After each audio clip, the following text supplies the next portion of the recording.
verdade, estamos especificamente tratando do sexto selo. São esses fenômenos sobrenaturais que começam a acontecer aqui, que dará início à grande tribulação, não é isso? Então, e aí alguém pergunta assim, pastor, por que nós vamos então dar um salto lá para o capítulo 12 de Apocalipse, para depois voltar de novo para o capítulo 8? Seria uma pergunta óbvia, né? Estamos aqui, vimos o primeiro selo, o segundo selo, terceiro selo, o quarto selo, que são os 4 cavalos dos 4 primeiros selos, que compreendem ali exatamente o princípio das dores. Aí vem um quinto selo, que é o clamor dos mártires. O sexto selo, que estamos então abordando, que é quando o céu vai se recolher, vai se rasgar e se enrolar como um pergaminho, quando a lua ficar cor de sangue, o sol negro como um saco de crina, o céu se encandecer de meteoritos sendo lançados sobre a terra cambalear como um bêbado, acontecer aquele grande terremoto, as ilhas e montes começaram a se mover dos seus lugares, quando, diz a Escritura, que pequenos, grandes, homens, mulheres, todos, ricos e pobres, logo vão perceber que chegou o grande dia da ira do Cordeiro. Não é isso? Então, esse sexto selo, em que acontecem todos esses fenômenos no céu, na terra, no sol, na lua, nas estrelas, em todos os âmbitos, a terra parece entrar em crise. Então, o que de fato acontece ali? Nós vimos o quê? Que naquele momento acontece o arrebatamento. Foi isso que nós vimos. E apresentamos aqui em mensagens anteriores. Quem tiver alguma dúvida ou quiser melhor esclarecimento, voltem nas mensagens anteriores, na mensagem 15, 14, 13, 12, em todas elas nós falamos isso, demonstramos por que o arrebatamento deveria ou deve acontecer por ocasião do sexto selo, e as provas estão ali mesmo, né?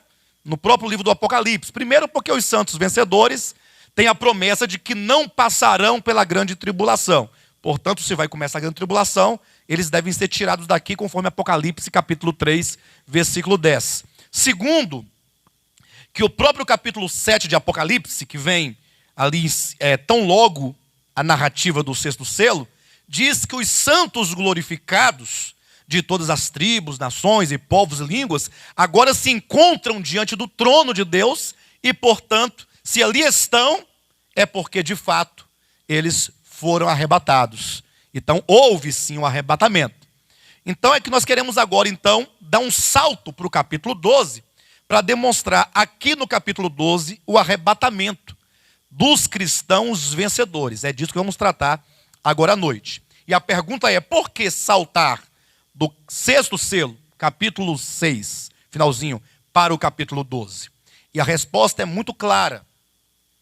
Como nós falamos aqui no início desse estudo, o Apocalipse, ele é constituído basicamente daquele livrinho, ou daquele livro, que está na mão do Pai, conforme a visão de Apocalipse capítulo 5.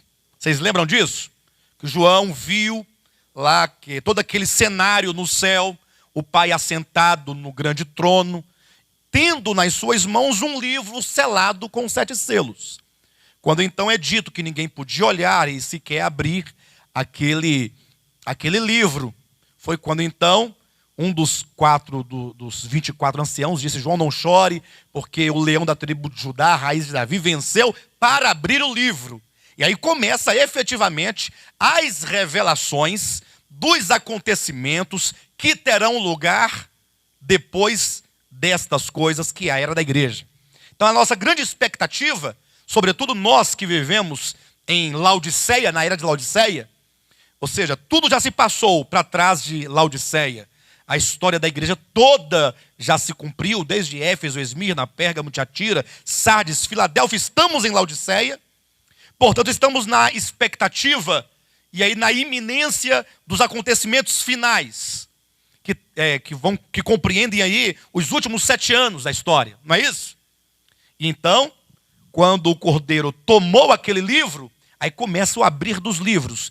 Primeiro selo, segundo selo, terceiro selo, quarto selo, quinto selo, sexto selo. Quando abre o 7º selo, o que nós encontramos lá? Os irmãos já viram porventura, alguém que fez aquela brincadeira de dar um presente para alguém, aí vem um presente, uma caixa bem grande, toda embrulhada, aquele laço bonito, a pessoa fica toda empolgada, porque é um presentão, né? Grandão. A pessoa vai e abre, quando abre, aí tem outra caixa dentro daquela caixa. Aí a pessoa vai e abre, toda feliz, aí tem outra caixa dentro daquela caixa. Uma caixa dentro da outra, até chegar na menorzinha pequenininha, que tem um anelzinho de R$10. Já viram essa brincadeira? Se não viram, dá para imaginar, né?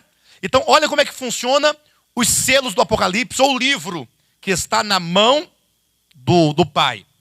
Está ali. Abriu o primeiro selo, primeiro cavalo. Que é o primeiro acontecimento do início, ali do começo princípio das dores. Aí, segundo selo, cavalo vermelho. Terceiro selo, cavalo preto. Quarto selo, cavalo amarelo. Quinto selo, clamor dos mártires. Sexto selo, esses eventos sobrenaturais, em que nós situamos ali o arrebatamento, em razão de tudo aquilo que já falamos em mensagens anteriores. Quando fala, abriu-se o sétimo selo, aí vocês vão observar lá no capítulo 8, que diz, quando o cordeiro abriu o sétimo selo, vi 7 anjos. Então, dentro do último selo, tem outra categoria de 7. Perfeito? Entenderam todos? Primeiro selo, segundo, terceiro, quarto, em cada um evento, um acontecimento. Quando abre o sétimo selo, não tem um acontecimento, tem 7 anjos, tem um grupo de 7 dentro do sétimo selo. Aí começa, o primeiro anjo tocou a trombeta, segunda trombeta, terceira trombeta, quarta trombeta, quinta trombeta, sexta trombeta. Na sétima trombeta, outros 7. 7 flagelos. Perfeito? Os irmãos vão perceber que na medida que os irmãos vão avançando, sempre no último 7, abre outro grupo de 7.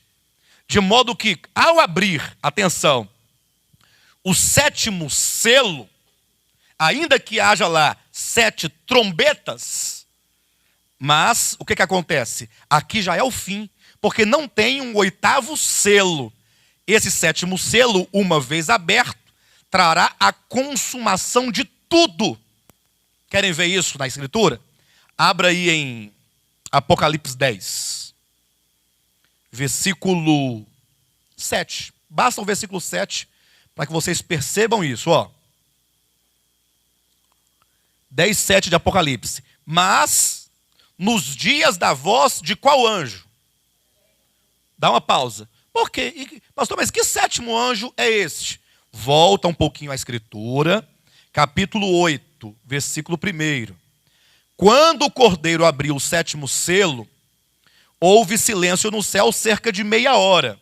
Então vi os 7 anjos, olha, 7 anjos que se acham em pé diante de Deus. E lhes foram dadas 7. Pronto. Então, ao abrir o 7º selo, João viu 7 anjos, aos quais foram dadas 7 trombetas. Ok?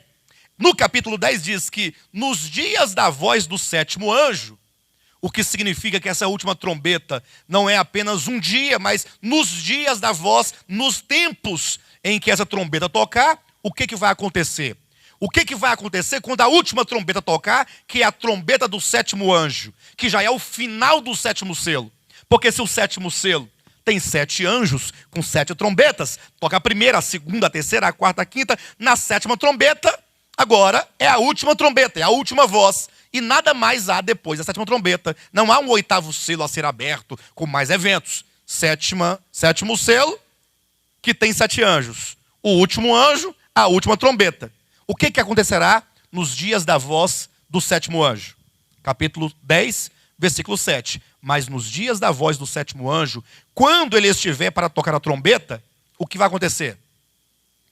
Cumprir-se-á então, cumprir-se-á então. Vocês não estão entendendo? Cumprir-se-á então o mistério de Deus, segundo ele anunciou aos seus servos, os profetas. Então, será na 7ª trombeta, quando o mistério de Deus se cumprirá plenamente. Não sei quantos aqui já ouviram uma mensagem que eu ministrei há pouco tempo, falando sobre o cumprimento do mistério de Deus. Tem uns 4 domingos. Acho que foi na última ceia, salvo engano. Quem quiser se lembrar, basta acessar nosso site lá, ou o canal do De Volta à Palavra lá no YouTube. Se você entrar no devoltapalavra.com, lá vai ter um link que vai direcionar você para o nosso canal no YouTube. E lá você vai encontrar lá a mensagem, o cumprimento do propósito de Deus. Que eu trato do capítulo 10 de Apocalipse, inclusive foi na última ceia. Nós demonstramos naquela mensagem o quê? Que esse mistério de Deus que se cumpre, ele é formado de muitos outros mistérios. Então, há vários mistérios na Escritura que vão ter o seu desfecho, o seu desabrochar, o seu revelar-se, vai encontrar a sua plenitude por ocasião dessa trombeta. Então, a sétima trombeta ocorre o cumprimento final do supremo propósito de Deus. Aquilo que Deus projetou lá na eternidade passada se cumprirá agora, nessa última trombeta. Por isso que a última trombeta é o fim. É o fim. Querem ver esse fim descrito na sétima trombeta? Apocalipse capítulo 11, versículo 15 em diante. O sétimo anjo tocou a trombeta. Olha aí, ó. Se no capítulo 10, versículo 7, diz que quando ele tocar vai se cumprir o mistério. Agora vamos ver quando ele toca, o que acontece. O sétimo anjo tocou a trombeta e houve no céu grandes vozes dizendo.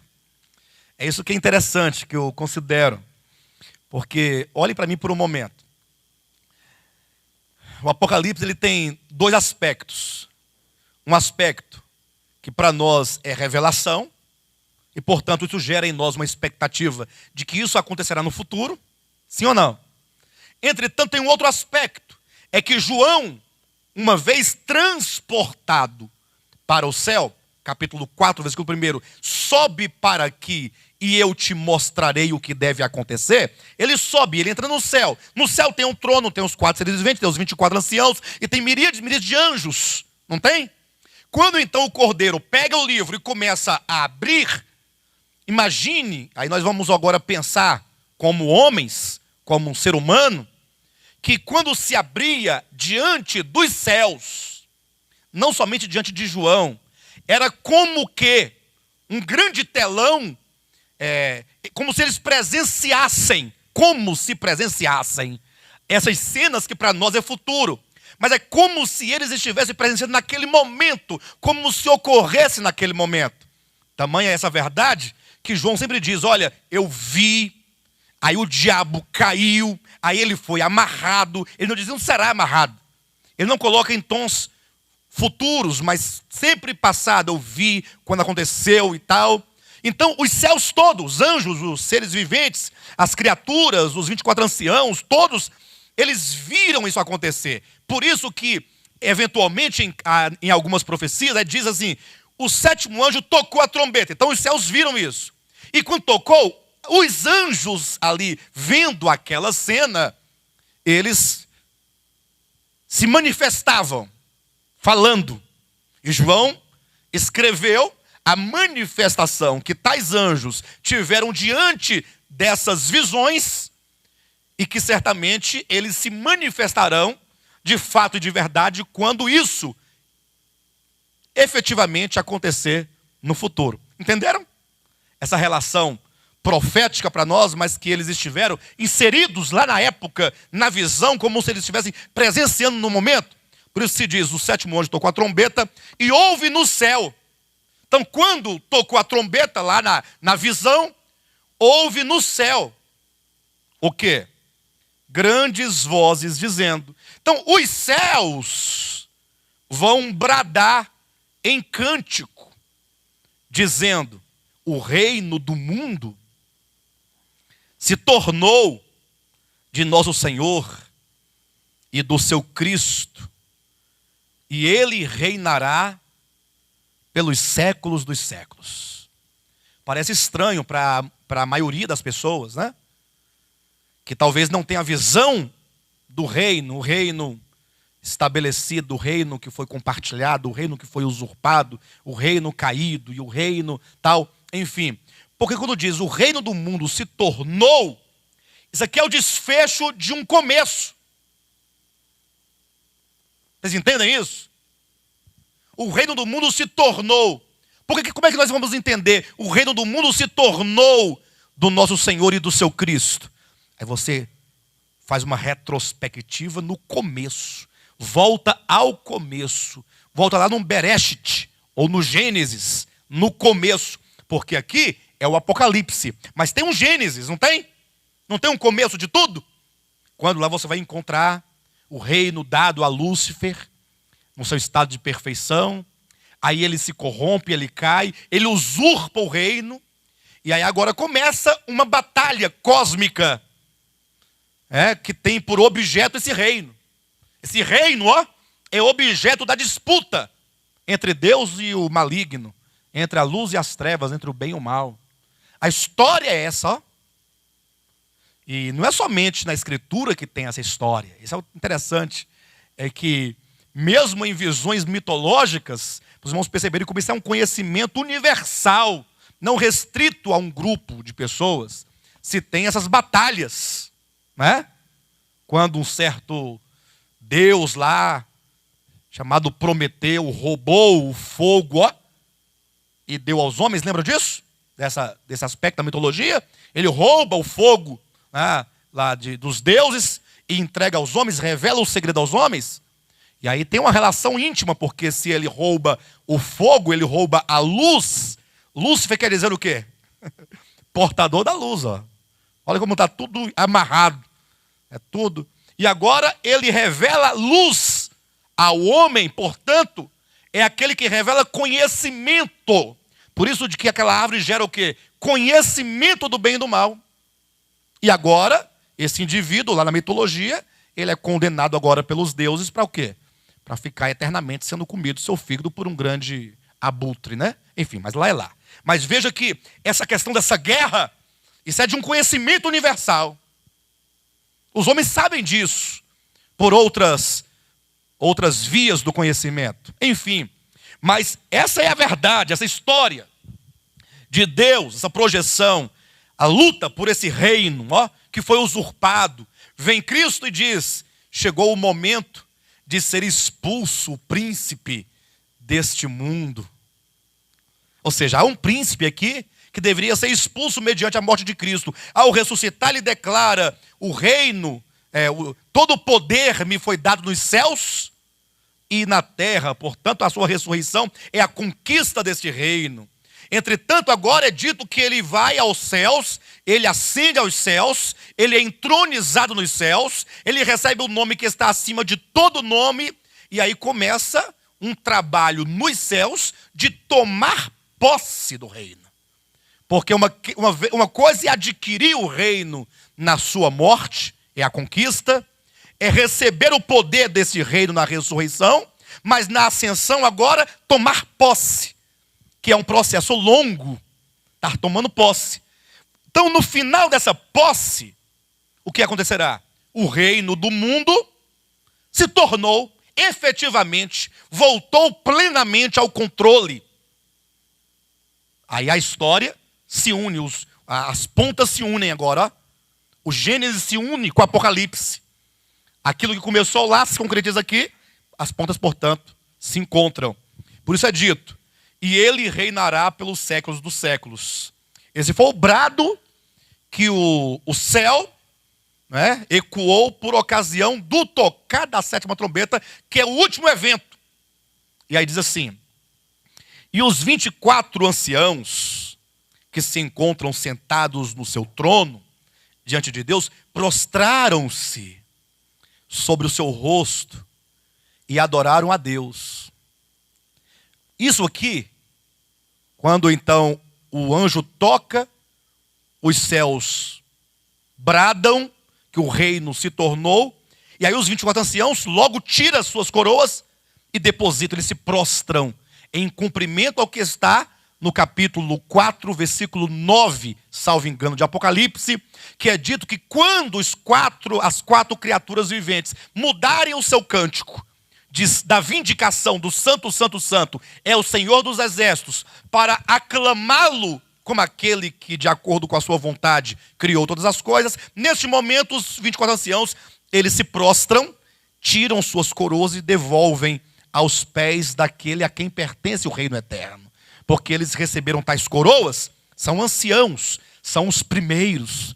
Lá no início, com a queda de Lúcifer, o Senhor criou um governo provisório de 24 tronos, 24 anciãos, a quem foi dado temporariamente ali, compartilhado o reino, até que o Cristo de Deus pudesse aqui, na sétima trombeta, assumir plenamente esse controle e esse reino. Por isso é dito que os 24 anciãos se prostram agora diante de Deus, dizendo: graças te damos, Senhor Deus Todo-Poderoso, que és e que eras, porque assumiste, o teu grande poder e passaste a reinar. Os irmãos percebem que a voz do sétimo anjo declara o fim? Porque agora ele tomou posse plenamente e passou a reinar? Percebe que agora as coisas não vão continuar do jeito que estavam? E aí diz ainda o versículo 17, ou melhor, o 18. Na verdade, as nações se enfureceram, chegou porém a tua ira. Quando fala chegou porém a tua ira, é que agora o Senhor, neste momento, quando fala que ele passa a reinar, é como que agora ele pegasse e falasse assim: agora eu vou derramar a minha ira final.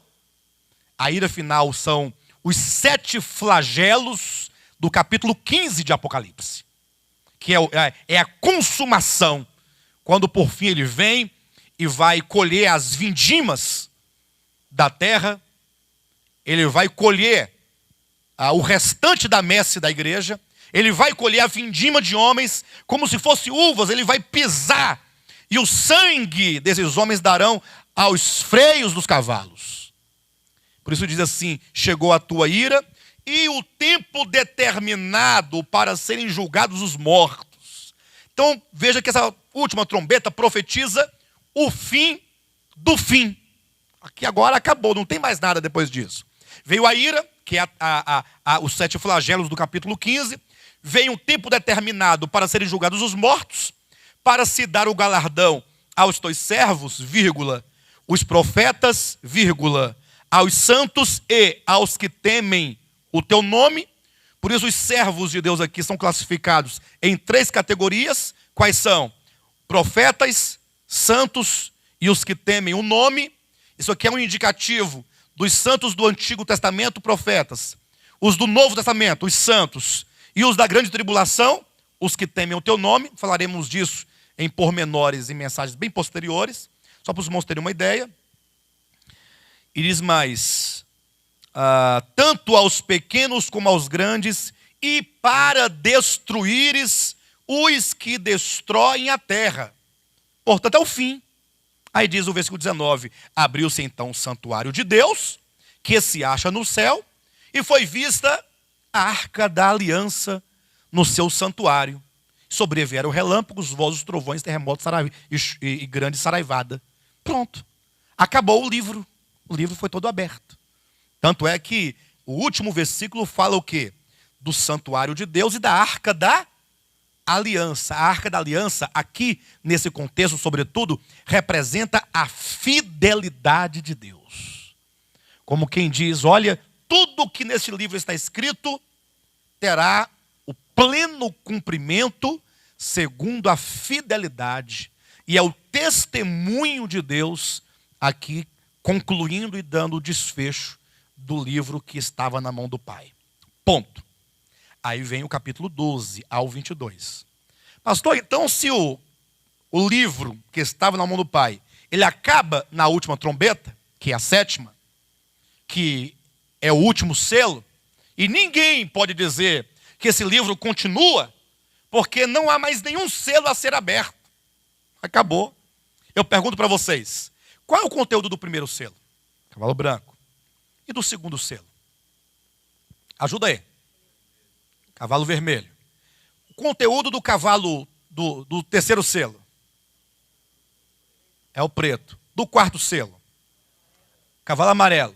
Conteúdo do quinto selo? Clamor dos mártires. Conteúdo do sexto selo? O caos dos céus da terra, em que nós entendemos ali o arrebatamento, não é isso? Tá. E o conteúdo do sétimo selo? 7 anjos com 7 trombetas. Tocou a primeira, segunda, terceira, quarta, quinta, sexta, 7ª trombeta. O que vem depois? O sétimo selo acabou? O sétimo selo? Qual é o conteúdo do sétimo selo? 7 anjos com 7 trombetas. Portanto, o conteúdo do sétimo selo são 7 trombetas. E quando as 7 tocarem, acabou. O livro está acabado. Vocês percebem isso?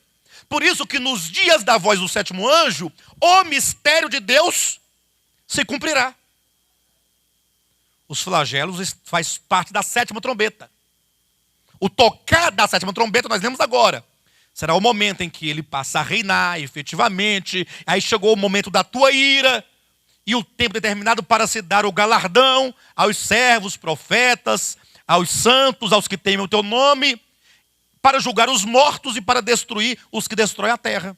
E viu-se então o santuário que se abriu e a arca da aliança, o testemunho de Deus, a fidelidade de Deus. Ponto. Acabou. O livro acabou. Não tem mais 8º selo, não tem mais nada, não tem 8ª trombeta, acabou tudo. Mas o livro do Apocalipse como um todo não acabou. Razão por quê? Tão logo, capítulo 10 de Apocalipse, tão logo João, ele tem a visão aqui do capítulo 10, daquele anjo glorioso que desce com um livrinho na mão. É dito que esse anjo tinha um livrinho na mão. O que é chamado de livro no capítulo 5, aqui agora no 10 é um livrinho. Por quê? Porque agora ainda resta, um pouquinho a ser devorado. E esse pouquinho, certamente, é não somente a 7ª trombeta, mas agora também as coisas que serão mostradas e reveladas do capítulo 12 ao 22. Essa segunda parte do Apocalipse não é um segundo Apocalipse. E também não é um segundo livrinho, porque na mão do Pai só tem um livro, não tem 2. Então, em que consistem os capítulos 12 a 22? Esse é o ponto. A partir daqui, os irmãos verão que cada capítulo traz uma visão distinta. Capítulo 12, a visão da mulher e do dragão e do filho varão. Capítulo 13, a visão de 2 bestas, uma que emerge do mar, outra que emerge da terra. Capítulo 14, a visão da colheita, começa com as primícias, aí vem as 3 vozes, para depois ter a colheita a ceifa, que é a colheita da messe, e por fim a vindima. Capítulo 14, portanto, só fala de colheita, e colheita, e colheita, e colheita. Certo? Capítulo 15, a visão dos 7 flagelos. Que é o 15 e o 16. Esses 2 capítulos. A visão dos 7 flagelos. Capítulo 17 e 18. O julgamento da grande meretriz. Capítulo 19. As bodas do Cordeiro. A segunda vinda visível, pessoal, corpórea de Jesus Cristo. Capítulo 20. O reino milenar. Capítulo 21 e 22. Novos céus e nova terra com a nova Jerusalém. Então agora, a partir do 12 em diante, nós não temos sequência de selos, ou de cavalos, ou de trombetas. Nós temos quadros. Ou seja, o capítulo 12 vai te revelar algo a respeito de uma mulher universal, de um dragão que está diante dela e de um filho que está no seu ventre. Pronto, você vai entender isso. E agora, 13, vamos entender agora as bestas.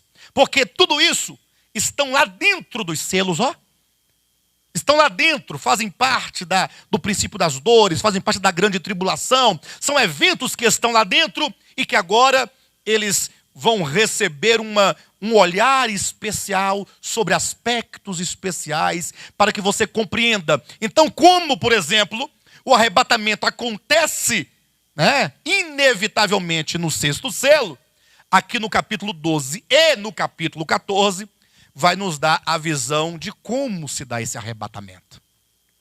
Perfeito? Então, nós vamos olhar para o capítulo 12 hoje, pelo menos até o versículo 12, do 1 ao 12. Ok? Para a gente entender aqui como se deu o arrebatamento lá no 6º selo. Tá bom, queridos? Entendeu o porquê desse salto para o capítulo 12?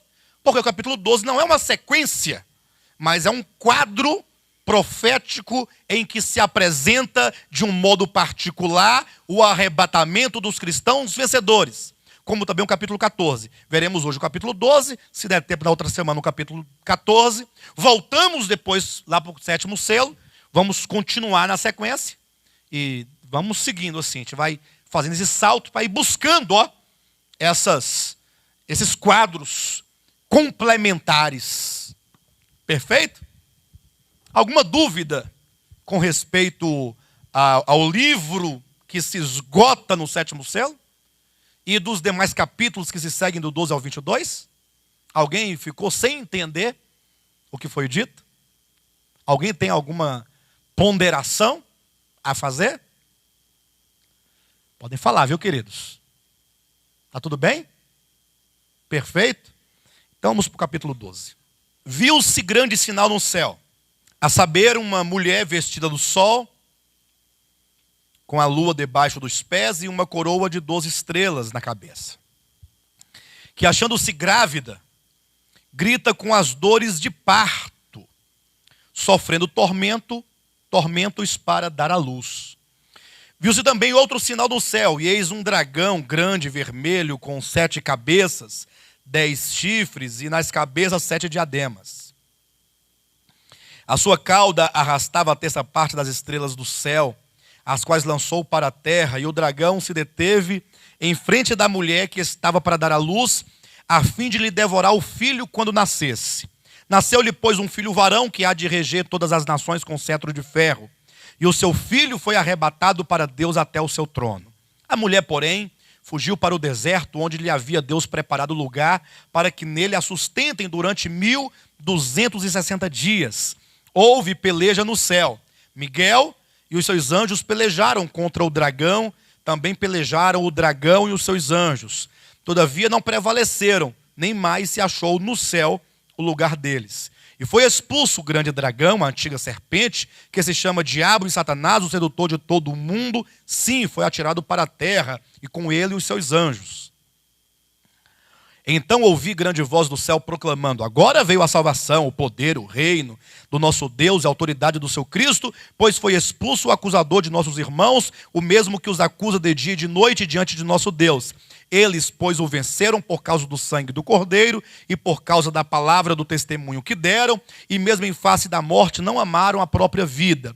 Por isso, festejai aos céus e vós os que neles habitais, ai da terra e do mar, pois o diabo desceu até vós, cheio de grande cólera, sabendo que pouco tempo lhe resta. Muito bem.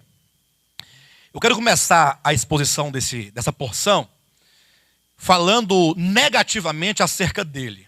O que significa falando negativamente? É porque a visão que nós traremos acerca desse capítulo não é uma versão, não é um falar convencional, não é uma visão convencional. Ou seja, o modo como nós enxergamos esse capítulo difere de tudo que vocês podem imaginar aí fora. Vocês podem pegar os manuais. Sim, há alguns irmãos, né, de uma linha de restauração que de fato eles conseguem perceber dessa maneira, nem que eles conseguem, é que nós aprendemos a enxergar deste modo com eles próprios, né? Sem nenhum problema disso. A verdade é divina. Certo, queridos? Mas que na maioria dos cristãos, eles não conseguem conceber do modo como será apresentado aqui hoje à noite.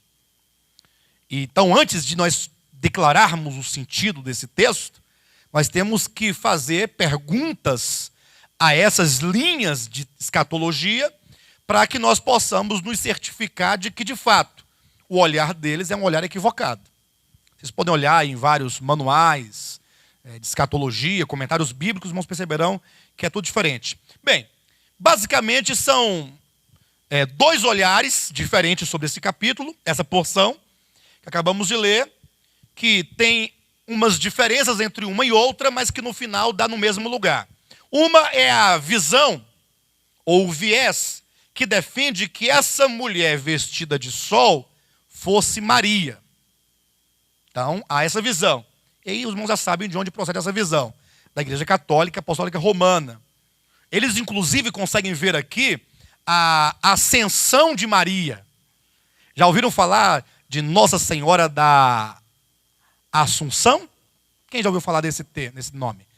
Você sabe que essa Maria da Igreja Católica, que na verdade não é Maria, mãe de Jesus, é uma idolatria, um ídolo que foi criado a partir da ideia de Maria. Então, toma-se Maria por empréstimo, mas as origens é o paganismo. Poderíamos até fazer uma distinção aqui entre origem e começo. Então, o começo da Maria, da Igreja Católica, é de fato a Igreja Católica. É o começo que se instaura Maria como mãe de Jesus ali. Mas as origens, que são mais remotas que o começo, remontam ao paganismo. Quando ali você vai encontrar várias deusas lá no paganismo, que agora no catolicismo, que é a igreja decaída, a igreja apóstata, a igreja romana, que se casou com o paganismo, como agora aquelas deusas vão entrar para dentro do meio cristão, na roupagem de Maria. E aí essa Maria agora vai aparecer em vários lugares do mundo com vários nomes. Por exemplo, Nossa Senhora da Aparecida. Apareceu, alguém viu essa tal de Maria lá em Aparecida. Nossa Senhora da Praga. Alguém viu lá em Portugal, né, teve a visão em Praga dessa senhora. Aí ficou a da Praga. Aí de Guadalupe, no México. Aí, lá em Guadalupe, então, a Nossa Senhora de Guadalupe. Aí para cada aparição, cada lugar, essa Maria vai recebendo o nome do lugar. Vocês entendem isso? Então não são, na verdade, muitas Marias, são muitas aparições em diversos lugares dessa senhora.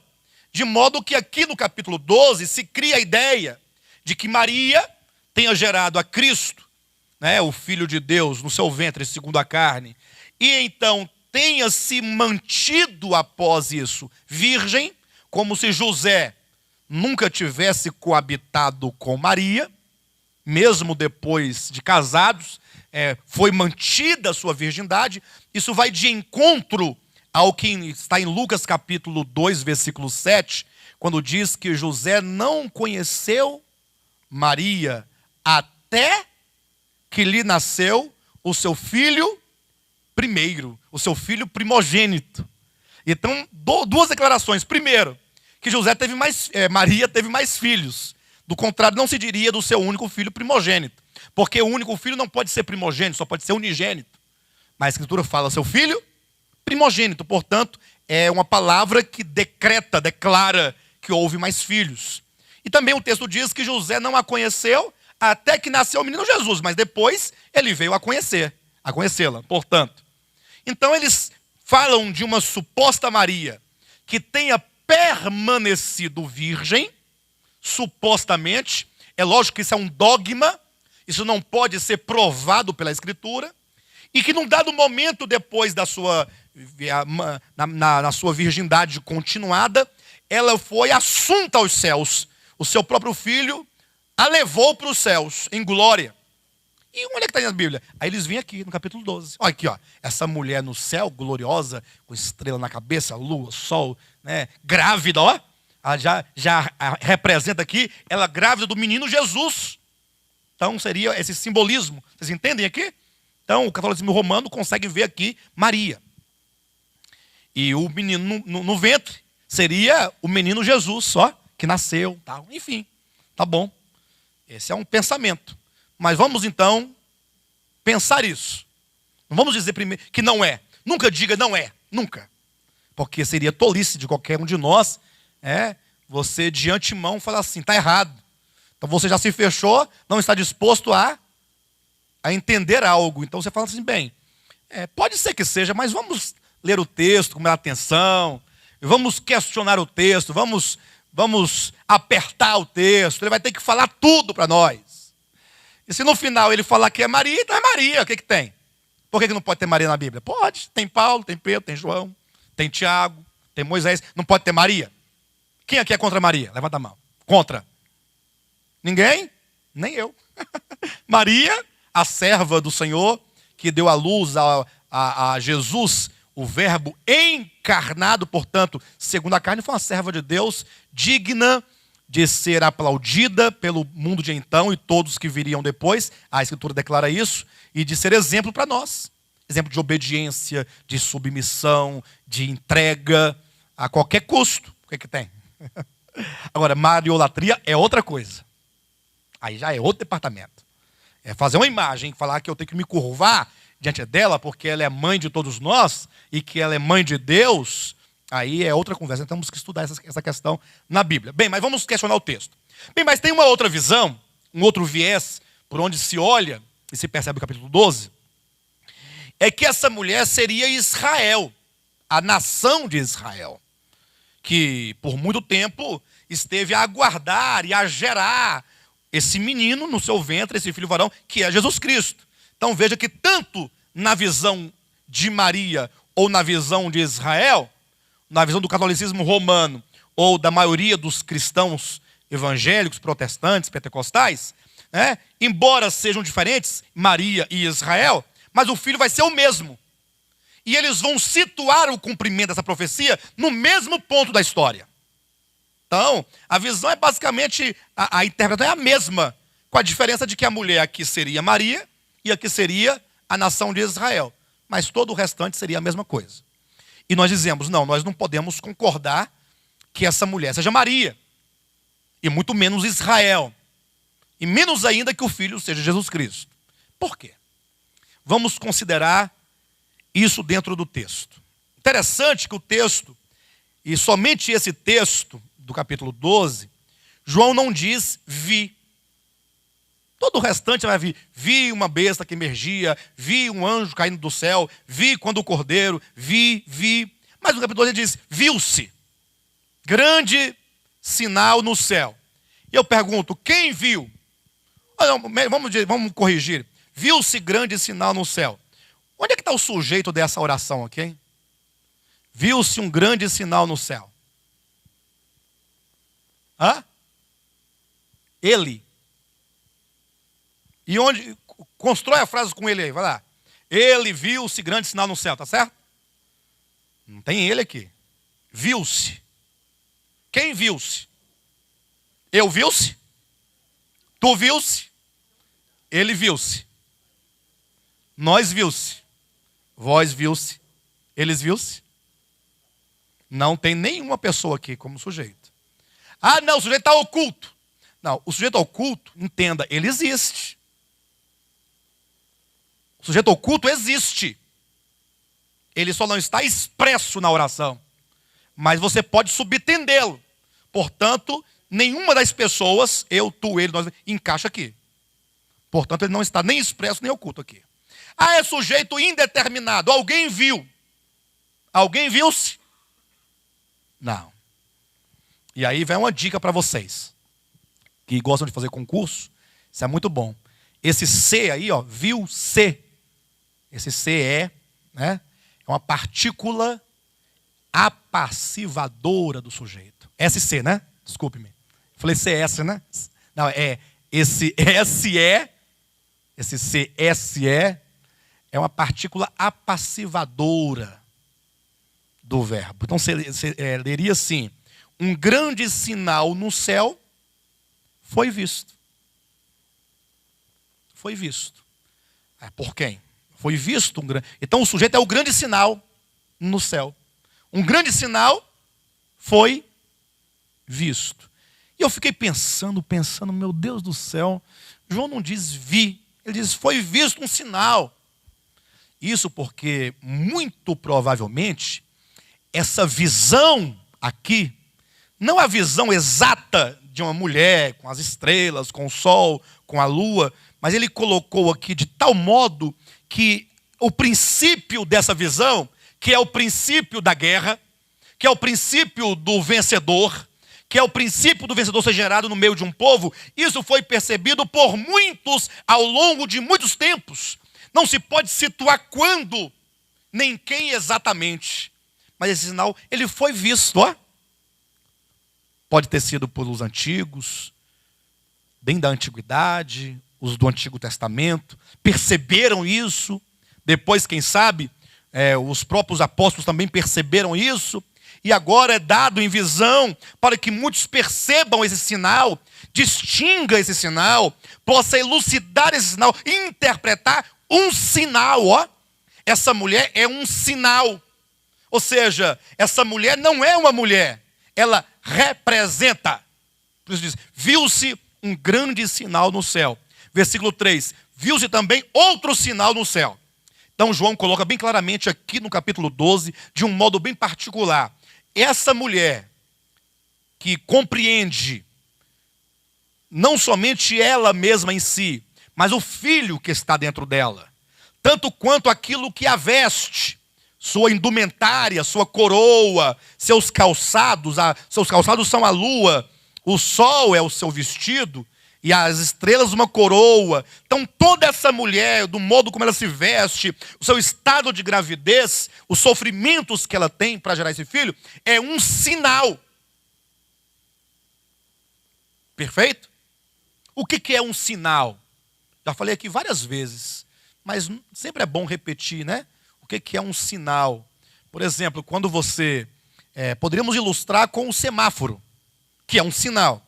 Você está indo de carro para sua casa, está lá o semáforo, aí a luzinha está vermelhinha. Aí você, que é um motorista, sabe, bem, eu tenho que parar, porque agora está dizendo que a luz vermelha me indica que eu tenho que parar. Aí do outro lado, dá o sinal verde para o outro, que o outro pode passar, não é assim?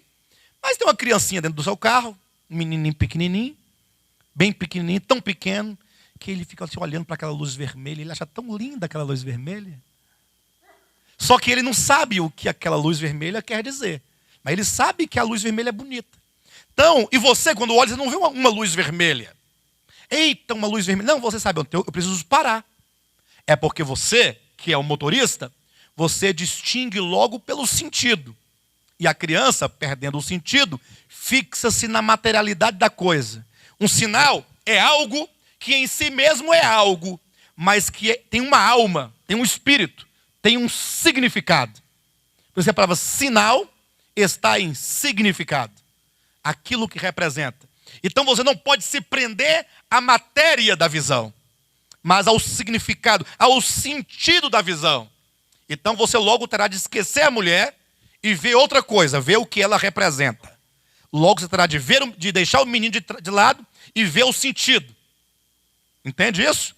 Deixar de ver a estrela e ver o sentido. Deixar de ver a lua para ver o sentido, deixar de ver o sol para ver o sentido. Porque se você ficar vendo tão somente a mulher, as estrelas, a lua, você ficará vidrado no sentido imediato da matéria, da visão, e perderá então o significado. Porque a mulher, o sol, a lua, as estrelas, o menino, tanto quanto o dragão, são sinais. Perfeito? Pastor, mas por que essa mulher, esse menino, não pode ser Maria, ou que seja Israel, ou Jesus Cristo? Por qual motivo? Bem, vamos a alguns pontos aqui. Primeiro, observa que é dito que essa mulher estava grávida. Vamos então imaginar, vamos proceder como se fosse Maria, ou que seja Israel, não tem problema não. Um ou outro. Vamos ler com esse sentido, tá bom? Vamos ler e vamos colocar Maria aqui dentro. Ou vamos colocar Israel. Não tenha preconceito com isso. Vamos ver se vai dar certo até o final, né? Se der certo, deu certo. E agora? Aí agora vamos estudar. Mas dê a oportunidade para que os outros pensamentos falem a nós também. Se no final não der certo, você fala, não deu certo. Infelizmente eu não posso me apoiar em tal doutrina porque não corresponde ao texto. Vamos ler então como se fosse Maria ou Israel, o menino Jesus, o dragão, o diabo, tá bom? Enfim, a queda do dragão aqui, também eles colocam como sendo a queda de Lúcifer no começo. Perfeito? Vamos ver se vai dar certo. Viu-se um grande sinal no céu, a saber, Maria, ou que seja Israel, vestida do sol, com a lua debaixo dos pés e uma coroa de 12 estrelas na cabeça. Dá só uma pausa. Aqui tem um ponto positivo para a visão que diz que é Israel. Qual é o ponto positivo? Como é que alguém chegou à ideia de que poderia ser Israel? Então, há dois textos que talvez tenham sido fundamentais para se chegar a essa conclusão, que são pontos positivos. O primeiro é quando Jesus disse para a mulher samaritana, no capítulo 4 de João, diz o seguinte, olha, a salvação vem dos judeus. A mulher samaritana era, embora fosse judia, não era hebreia, porque os samaritanos é o produto, é uma relação de judeu com um pagão. Então houve uma mistura de raça.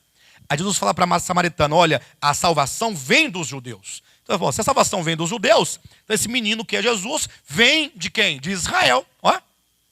Mas e a lua, as estrelas e o sol? Aí eles conseguiram remontar, eles buscaram um contexto muito remoto. Porque quando você encontra uma figura, assim, o que ela significa? Aí eles foram encontrar lá em Gênesis, quando José, lembra que José teve ali os seus sonhos antes de ser vendido pelos seus irmãos? E um dos sonhos foi o seguinte, que num dado momento, 11 estrelas, o sol e a lua chegavam diante dele. E as 11 estrelas, o sol e a lua, se prostravam diante dele. Certo, pessoal? Então, o próprio Gênesis diz o quê? As 11 estrelas seriam seus 11 irmãos. O sol seria seu pai, Jacó. A lua, sua mãe. Então, seria que a base da nação de Israel, representado pelas estrelas, sol e lua, se curvando diante de José. Então, sol, lua e estrelas aqui, viria a representar a semente de Israel. Bem, é louvável, né? Dá um certo encaixe. Fico até assim um pouco assim, preocupado, né? Mas o que acontece de fato e de verdade? Quem são as primícias do povo de Israel? Seria os seus 11 irmãos, a sua mãe e seu pai? Ou seria Abraão, Isaque e Jacó? Quem são as primícias ou a semente de Israel? É Abraão, Isaque e Jacó. Não é Jacó, seus filhos e sua esposa. Então, tem esse detalhe, que embora pareça que dá um encaixe, mas não se encaixa perfeitamente, porque Jacó, seus 11 filhos, tirando José, e a mãe de José, não constituem a base de Israel, como querem aqueles que colocam aqui. Bem, mas não fica muito claro, mas tá bom, vamos continuar. Né? Vamos continuar. Que achando-se grávida, ou que seja Maria, ou que seja Israel, grita com as dores de parto, sofrendo tormentos para dar à luz. Então é um momento antes do nascimento de Cristo, o que seria antes do nascimento de Cristo. É uma visão que profetiza o passado, e não que profetizaria o futuro. Imagine que João está aqui no ano 96 da era cristã. Aproximadamente há 70 e poucos anos que Cristo já havia nascido. E talvez 40 e poucos anos que ele já tinha morrido, inclusive. Já tinha morrido. Essas minhas datas não estão certas não, viu, irmãos? Eu estou falando aqui, talvez eu não parei para pensar bem. 96 para o nascimento, 96. 90 anos do nascimento. E talvez aí 60 e poucos da sua morte. Mas isso também não importa. No ano 96 da era cristã, tantos anos Cristo já havia nascido, tantos já havia morrido, já tinha ascendido, e agora se profetiza o seu nascimento. O Apocalipse, ele tem esse papel de profetizar o passado. Seria, porventura, um livro histórico? Estaria voltando para revelar o nascimento do Messias? A guerra que houve por ocasião do seu nascimento? Bem, já começou a perder ponto. Seja Maria ou seja Israel. Porque eu não consigo ver como que no capítulo 12 mostra uma visão para revelar o passado. Uma profecia para revelar a história. Na verdade, a história é que é profecia cumprida. E não profecia que profetiza a história que é passado. Profecia nunca pode ser o reflexo do passado. Profecia aponta sempre para frente, sempre para o futuro, sempre a expectativa, sempre o porvir, nunca o passado. Portanto, isso fere o princípio hermenêutico de interpretação de Apocalipse, que diz que o livro do Apocalipse é o livro das revelações que Deus lhe deu ao seu servo Jesus Cristo, para mostrar aos seus servos as coisas que em breve devem acontecer. Regredir do capítulo 12 para o nascimento de Cristo, não é nem para a era da igreja, é para o nascimento. Antes da sua morte, não dá certo. Esse já é um ponto que começa a nos mostrar que não pode ser Maria e muito menos Israel. Mas vamos continuar, vamos encontrar mais provas de que não podem ser eles. Viu-se também outro sinal no céu, e eis um dragão grande, vermelho, com 7 cabeças e nas cabeças 7 diademas. Observa que esse dragão aqui, no versículo 9 é dito, e foi expulso o grande dragão, a antiga serpente que se chama Diabo. O versículo 7 diz, houve peleja no céu, Miguel e seus anjos pelejaram contra o dragão. Aí eles situam, eles interpretam o versículo 7, 8 e 9, como sendo, sabe o quê? Agora como sendo a queda de Lúcifer, antes da criação do homem, antes de tudo. Lá no princípio, quando Lúcifer caiu. Porque diz que o dragão, houve uma guerra no céu, houve uma peleja, e agora o dragão foi expulso do céu. E com ele os seus anjos. Então, falaria aqui da queda de Lúcifer. Não somente volta à morte de Cristo, ou que seja, ao seu nascimento, mas agora volta para antes do homem. Estaria o capítulo 12 a profetizar o começo? O Apocalipse é o fim. A queda é o começo. Uma coisa é o proto, é a protologia. Outra coisa é a escatologia. Quem conta e narra o princípio é uma ciência chamada protologia, que é o começo das coisas. Escatologia, que é a matéria do Apocalipse, é a doutrina das últimas coisas. Das primeiras coisas, protologia. Das últimas coisas, escatologia. Aí eu pergunto, alguém fala, pastor, mas por que ele não poderia? Não é profetizando, é apenas fazendo menção para você se lembrar, tal. Não poderia ser o caso? Eu diria, tudo bem. Mas veja o capítulo 12, versículo 9. Diz assim, olha. E foi expulso.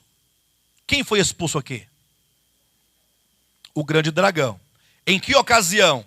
No momento em que houve peleja no céu. Houve uma peleja no céu, e por ocasião dessa peleja, o dragão foi expulso. Então veja a ordem. E foi expulso o grande dragão.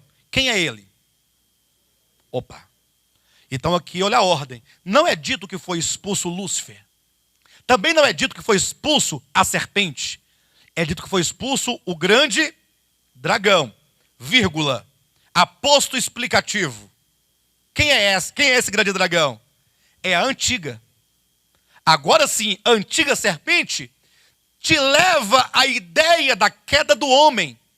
Mas não está a falar da queda do homem, está para dizer que essa serpente, lá da antiguidade, porque é a antiga serpente, aqui na escatologia e não na protologia, aqui é o grande dragão.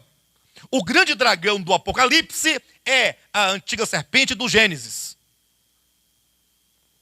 Perfeito? Isso prova.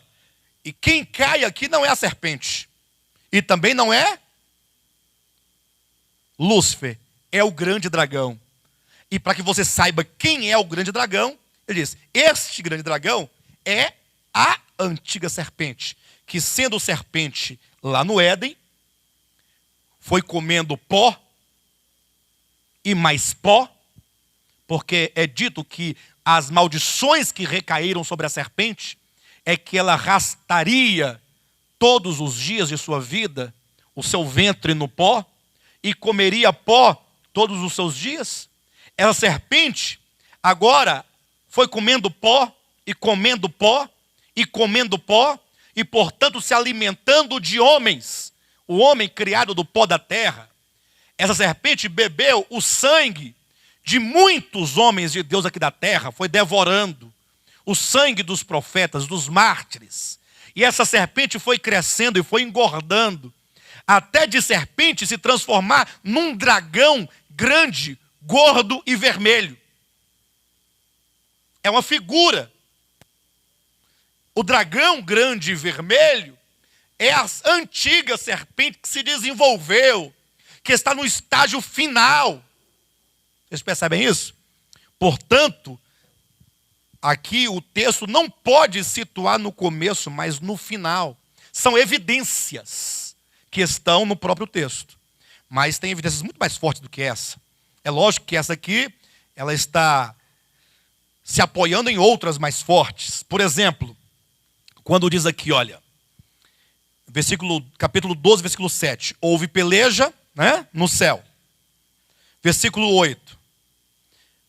O dragão não prevalece nessa guerra. Versículo 9. O dragão é expulso. Então veja a sequência. Versículo 7. Houve a peleja. Versículo 8. O dragão e os seus anjos não prevalecem, portanto eles perdem essa batalha. Versículo 9, eles são o quê? Expulsos. Quando? Então. Versículo 10. Quando acontece a guerra, quando o dragão e seus anjos não prevalecem, portanto, eles perdem a guerra e eles são expulsos, os céus se manifestam, dizendo o quê? Agora veio o quê? A salvação, o poder, o reino de nosso Deus e a autoridade do seu. Pausa. Quando Lúcifer caiu, se é verdade que esse dragão aqui está aqui para poder demonstrar a sua queda lá na protologia, lá no começo, quando houve a guerra lá no começo, que eles foram expulsos, se é que foram expulsos do céu, eu pergunto, os céus daquela ocasião se manifestaram dizendo, agora veio a salvação e o poder de Deus e do seu Cristo, porque ele passou a reinar? Tem lógica isso? Queridos, vamos pensar o texto. Não pode ser. Olha que é dito que tão logo ocorreu a guerra, versículo 7, tão logo o dragão e seus anjos perdem a batalha, e tão logo eles são expulsos, os céus dizem, agora sim, agora veio a salvação. Então não pode ser na queda, porque na queda não veio a salvação, na queda foi a miséria. Muito tempo se deveria esperar para que viesse a salvação. Aqui está falando de algo que vai acontecer no final dos tempos. Portanto, olhemos para frente.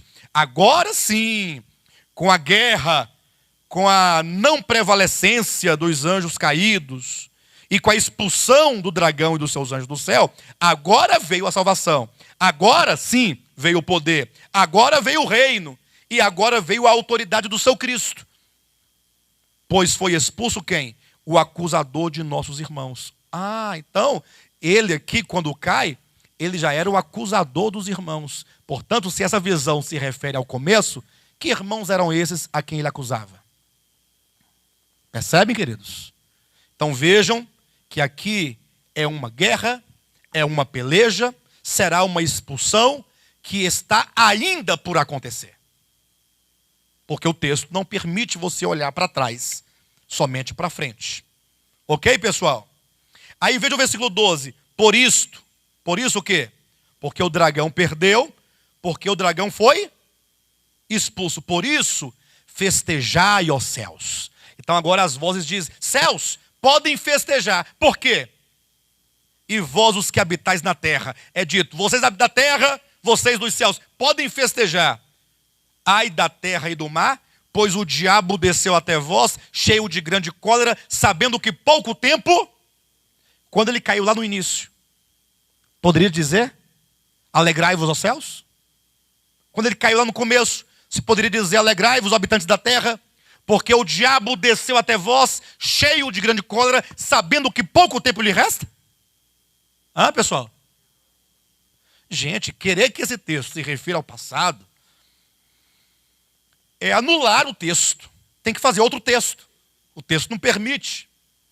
Quando diz aqui, o diabo desceu até vós, sabendo que pouco tempo lhe resta, quando ele cair aqui, de fato e de verdade, quando houver essa peleja no céu, ele foi expulso de fato e de verdade, irmãos, ele saberá, o dragão, que dentro de 3 anos e meio, nós veremos isso posteriormente, dentro daquele calendário que nós estamos estudando há muito tempo, ele saberá que dentro de 3 anos e meio contados,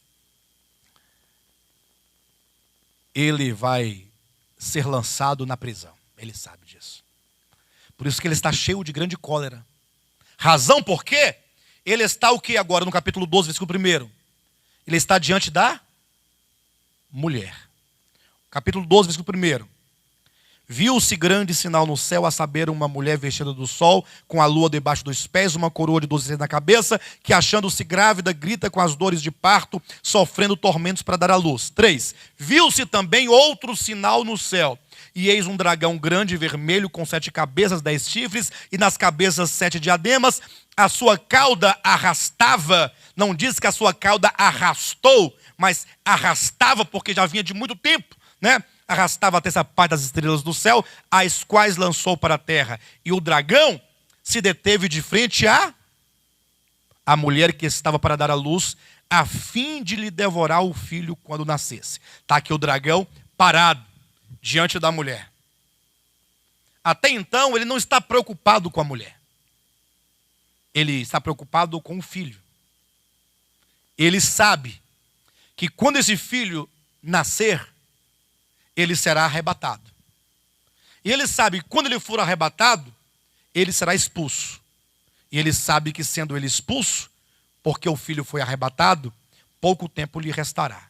Então, quanto mais ele puder retardar o nascimento dessa criança, ou destruir essa criança quando nascer, se ele puder fazer isso, ele tem garantido o quê? A sua permanência nos céus. Porque é nos céus que ele se encontra. Não é no inferno, nem no lago de fogo, como tem muitos por aí que dizem, eu fui arrebatado, fui lá no inferno, já vi o diabo lá dentro de um tacho de fogo. O povo não mente que quer os dentes, né? Não, mas talvez a pessoa até sonhou. Porque sabe que você sonha tudo que você projeta do seu subconsciente. Então você tem um entendimento errado acerca da Escritura, e você está muito ávido para ver isso. Você pode comer uma feijoada, uma costela, uma rabada de noite, e aí você acabar sonhando as projeções do seu subconsciente. Pode ser que sim, mas não que seja um arrebatamento de Deus. Porque a Escritura diz que Satanás é o príncipe da potestade do ar.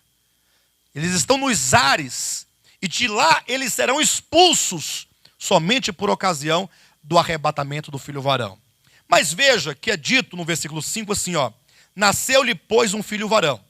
Então vamos imaginar agora que esse filho seja Jesus Cristo, conforme querem as duas linhas. Vamos pensar, vamos imaginar que seja. Nasceu-lhe, pois, um filho varão. Então Jesus nasceu, não foi? Vamos pensar no nascimento de Jesus. Coisa linda, aquela criancinha na manjedoura, feliz, nasceu. Que há de reger todas as nações com cetro de ferro. Pastor, se esse filho varão ele vai reger as nações, então só pode ser Jesus. Até porque tem um texto lá em Salmos, lá no capítulo 2, é dito que ele vai reger as nações com cetro de ferro. Portanto, esse menino só pode ser Jesus, não tem jeito. Está lá em Salmo 2. Calma. Mas imagine que seja Jesus mesmo. Vamos imaginar, vamos pensar. Nasceu-lhe, pois, Jesus. Nasceu que seja de Maria ou que seja de Israel. Pensa naquela criancinha na manjedoura. E o seu filho, o filho da mulher, foi o quê? Arrebatado para Deus. Eu pergunto, quando Jesus nasceu, ele foi arrebatado para Deus? Até o seu trono? Não, ele nasceu, ele cresceu, né?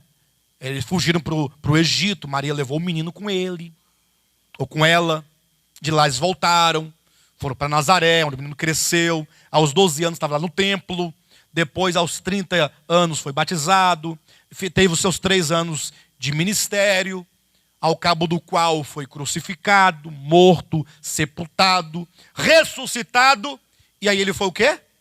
Assunto. Ele não foi arrebatado. A nossa leitura tem que ser com bastante cautela, porque eventualmente você pensa que a assunção de Cristo, ou que seja a ascensão de Cristo, tenha sido o seu arrebatamento. Não. Ascender aos céus é uma coisa, ser arrebatado é outra. São coisas distintas. Profundamente distintas. Portanto, quando ele nasceu, ele não foi arrebatado.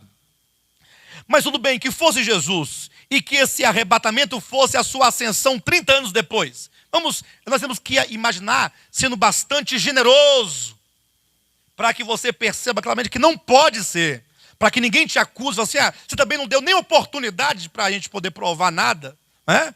Mas tudo bem, digamos que a mulher seja Maria ou Israel e que o arrebatamento seja a sua ascensão 33 anos depois. Tá bom, nasceu-lhe, pois, um filho varão. Tá bom, aí ele é arrebatado. E a mulher? Que é Maria ou que é Israel? O que aconteceu com ela?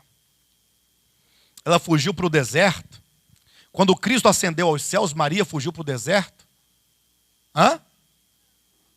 Quando Jesus ascendeu aos céus, o povo de Israel fugiu para o deserto. Onde é que está isso? Na Bíblia, na história, onde é que está? Onde Deus lhe havia preparado lugar para que nele a sustentem durante 1260 dias. E aqui nós nos deparamos com uma data, ou melhor, com um tempo. 1260 dias, que equivalem a 3 anos e meio, que é o mesmo que 42 meses lá do capítulo 13, versículo 5 do Apocalipse, que é o tempo de ação da besta do anticristo sobre a terra. É o mesmo tempo. É o tempo profetizado em Daniel capítulo 7, versículo 25, falando do tempo da grande perseguição nos últimos dias da nação de Israel. É dito que o anticristo vai perseguir o povo de Deus por um tempo, 2 tempos e metade de um tempo, 3 anos, sempre apontando para o futuro. Portanto, irmãos, não temos como jamais ler o texto de Apocalipse capítulo 12, não temos como, pensando em Israel, Maria e em Jesus. E na queda de Lúcifer no início. Quantos entenderam todos esses argumentos até aqui? Quem não entendeu? Quem acha que esses argumentos eles são insuficientes para que nós deixemos de lado essa visão de Maria, do menino e da queda do Lúcifer lá atrás? Quem acha que são insuficientes? Seus irmãos acham que todos esses entraves que nós aqui colocamos são suficientes para que você fique com a sua alma e coração e mente tranquilos? De fato, isso está descartado. Isso não pode ser. Quem está tranquilo aqui? Quem está incomodado? Seria bom se tivesse alguém incomodado para ajudar a gente, pastor, mas está um incomodado. Vai, diga, meu querido. Seguro de que não é Cristo. Tá. Então vamos todo mundo pensar, vamos pensar juntos, nos ajuda a pensar. Se esse menino é Cristo, e vamos considerar que seja Cristo, até porque nós não temos nenhuma razão para achar que não seja Cristo, né, irmãos? Digamos que seja Cristo. Quem é essa mulher então? Aí você que tem que me responder, você que tem que me ajudar. Quem é essa mulher que estava grávida? Dele. Mas aí eu pergunto, o que esse texto quer nos ensinar? Se aqui ele narra o nascimento de Cristo, se aqui ele narra a queda inicial de Lúcifer lá atrás, o que ele quer nos mostrar? Qual é o segredo do texto? Qual é a serventia do texto aqui para nós? Lógico, perfeito. Nesse primeiro momento, o que eu queria trazer para os irmãos no primeiro momento? Eu falei assim, vamos falar primeiro negativamente, no sentido, vamos primeiramente ver o que ele não é. Aqui não pode ser Maria, e não pode ser Israel, e não pode ser Jesus. Até porque Jesus não foi arrebatado. Onde na Bíblia diz que ele foi arrebatado? E também se você tomar todos os indicativos temporais do texto, quais são os indicativos temporais do texto? Vamos observar. Quando, temporal, não é? Quando nasceu o menino, ele foi arrebatado. Quando nasceu o menino, a mulher fugiu para o deserto. Se aqui está a retratar o nascimento de Cristo, então quando ele nasceu, ele foi arrebatado. Então quando ele nasceu, Maria fugiu, ou Israel fugiu, ou essa mulher que eu não sei quem é, fugiu. Quando ele nasceu. Basta que você olhe, é um indicativo temporal. Nasceu-lhe, pois, um filho varão. Versículo 6. A mulher, porém, o filho foi arrebatado.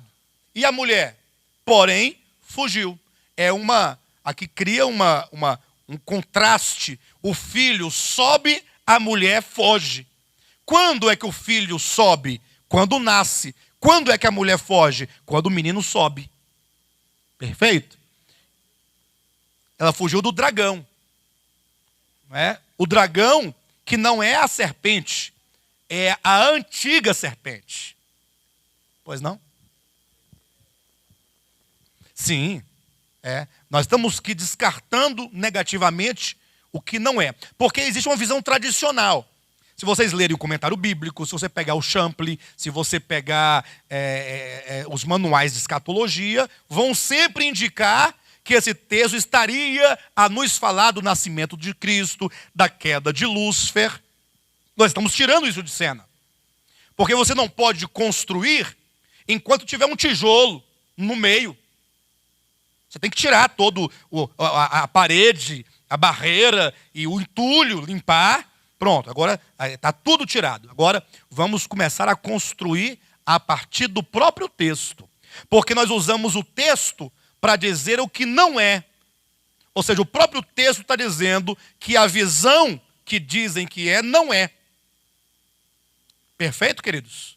Não, sem dúvida. Nada que permite, nenhum indicativo temporal aqui permite olhar para o passado. Nenhum. Por exemplo, se o capítulo 12, versículos 7, 8 e 9, olhe na sua Bíblia aí. Se aí, porventura, fala da queda de Lúcifer, certo, queridos? Então vamos voltar para o passado, todo mundo? Vamos comigo para o passado. Volta. Vamos voltar. Atenção. Olha a volta. Vamos voltar à era da igreja. Estamos passando pela cruz de Cristo.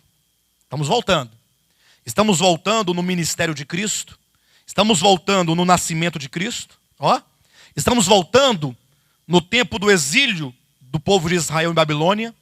Voltando ali para o povo de Israel em Jerusalém, quando construiu o templo. Voltando para o povo de Israel no deserto, antes de chegar em Jerusalém, antes da boa terra. Voltando para o Egito. Voltando ali para José. Já estou em Gênesis 50. Voltando então para Isaac. Voltando para Jacó. Voltando para Abraão. Ó. Voltando agora para Noé. Voltando para Sete. Voltando para Abel. Caim. Adão e Eva no paraíso. Antes da sua queda. Antes da criação de Adão e Eva. Voltando, ó. Voltando na eternidade passada remota. Né? Séculos e séculos, milhares e milhares de anos. Até chegar na criação de Lúcifer. Perfeito. Ponto. Aqui ele se rebela. Acontece a guerra e ele cai. Bem aqui, ó. Todos voltaram? Não sai daqui não, fica aqui. Quando ele caiu, foi expulso. Nós estamos no começo de tudo. Os céus aclamaram. Agora veio, aleluia. Agora, graças a Deus, veio a salvação. E o poder. E o reino. E a autoridade de Deus e do seu Cristo. Tá certo, irmãos? Estão entendendo a questão? Nós temos que ler a Bíblia e pensar o que está acontecendo. Não basta que nós discordemos da visão tradicional, como nós discordamos. Nós temos que dizer para a visão tradicional por que a visão tradicional está errada.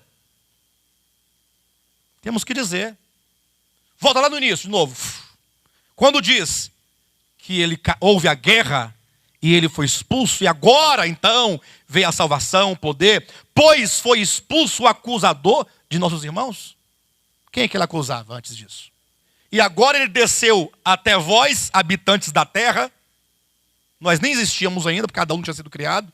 Lembre-se que Adão foi criado depois e muito depois da queda de Lúcifer. Tanto é que estava lá Adão no paraíso, tranquilo lá.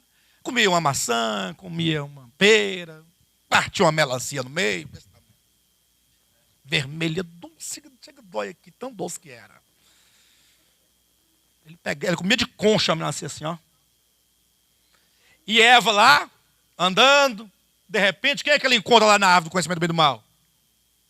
A serpente. Quem é a serpente? Não é o diabo? Então, quando Adão e Eva estavam perfeitos no paraíso, Lúcifer já era Satanás. Já, ué. Mas é dito lá atrás que ele já acusava nossos irmãos. Não dá certo. Não dá certo.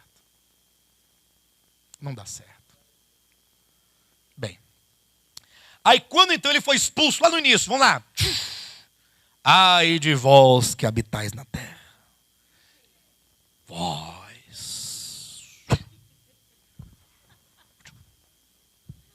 Porque tem que fazer toda uma ginástica, né?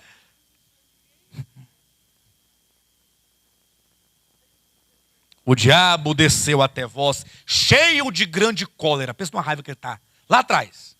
Sabendo que pouco tempo